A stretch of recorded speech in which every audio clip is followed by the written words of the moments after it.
Dear Sirs, Para, as you requested, I have studied the annual accounts for the year ending December 1988, and I consider that there must be an improvement in organization as far as office procedure is concerned.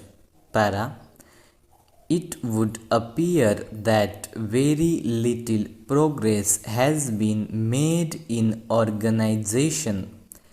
As a result, with the increasing volume of work, particularly in connection with sales and purchase ledgers and the payroll, because of the expansion of business, many delays have arisen in ledger posting, and much too long a time has been spent in compiling the weekly payroll. Para, I would therefore suggest that a more modern system of posting should be adopted, which would speed up the work without loss of accuracy and provide a precise set of accounts. Para, the volume of work involved at the present time and in the foreseeable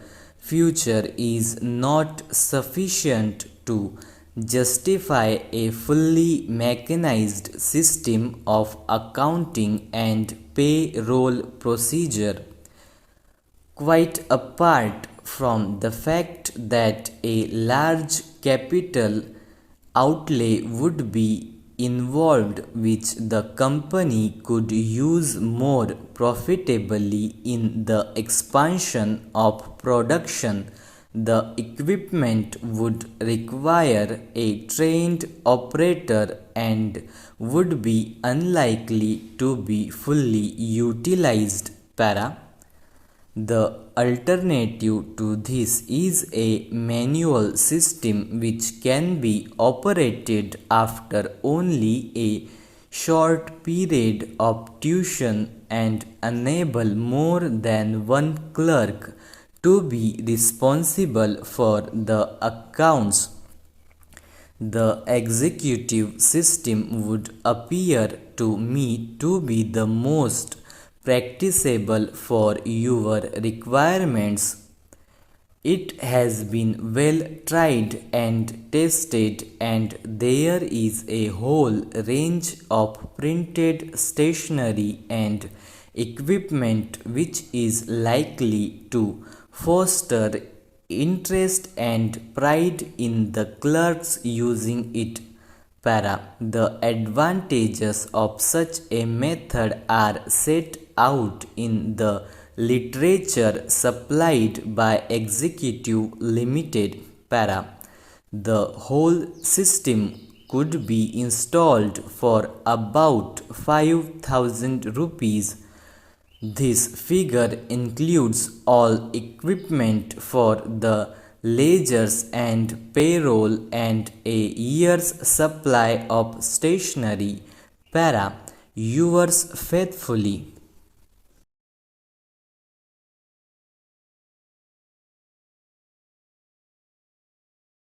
Para, production means any sort of work which is done to meet the wants and needs of other people by means of exchange.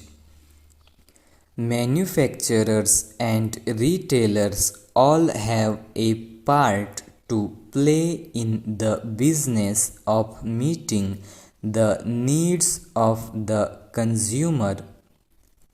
The manufacturers, of course, make the goods and the retailer buys them and makes them more useful by supplying them at the times and the places at which they are needed.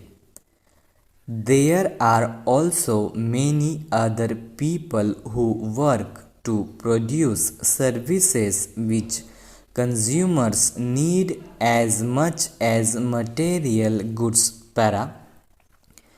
The needs of the consumer can be for two kinds of goods, that is to say, goods which are used up in a single action and those that go on being used for considerable periods of time.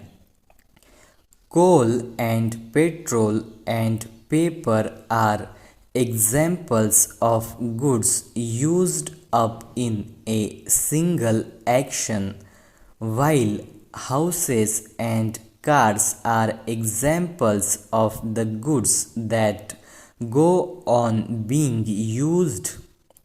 In this class of goods, the amounts of time for which the goods can go on being used vary a good deal.